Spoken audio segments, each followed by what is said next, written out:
The idea came from a documentary I did 10 years ago about the leper colony in Egypt.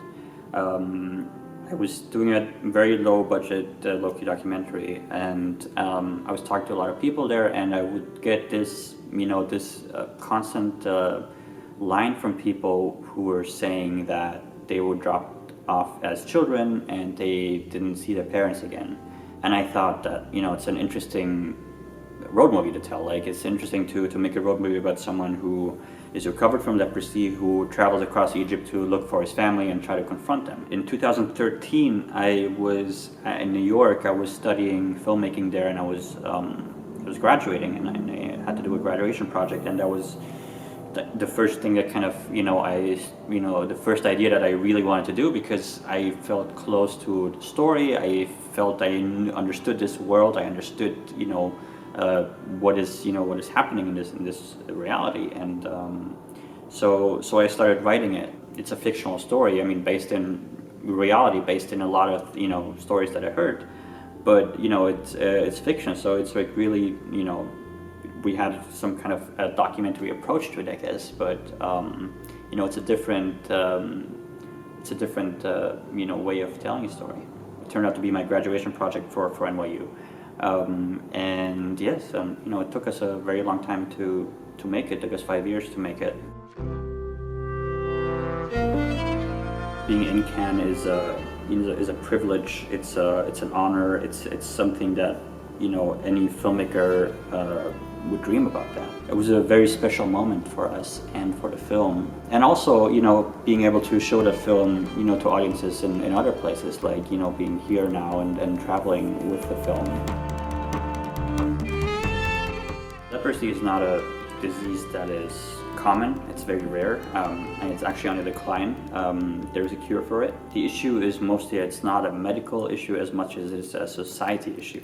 They tend to judge people or not, try to keep a distance from people that have it. So it's more of an issue of society than it is an issue of medicine, I would say. Originally, that film was written for someone else in the colony, but they weren't physically able to be in the film anymore. I started going back to the colony, and I asked for recommendations, and Roddy was one of the first people that I met. We had this instant connection. He was just a really interesting person. He understood the story, he understands the world, of course, but also like he really knows the struggle, and he's funny. Like, he's just like an interesting person that's like a funny person that has so much dignity and so much, just so much truth to him. And we had this really like instant connection, and we worked for a few months in order to get him ready to stand in front of a camera, because that was a process that both him and I were like still trying to figure out how to do. The same thing for Ahmed, who played Obama. He hasn't stood in front of a camera before, and we kind of went through the same process. It was a slow process, but it was very rewarding because we got to know each other on a personal level, and we started trusting each other more, and eventually we got to a point we were ready to shoot it.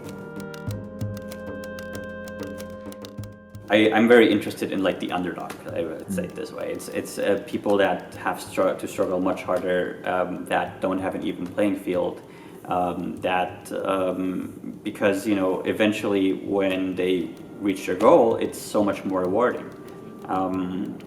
It's interesting to observe these characters, and this is basically the kind of the films that I would like to watch. Isn't that really the whole point of going to the movies? Like I really made this film because it's a film that I wanted to watch in the theater. I just feel like it hadn't, it's a world that I didn't know, or that people don't really know very well. And I think it's that kind of passion for it that drives it. I mean, you have to be making something that you would want to watch.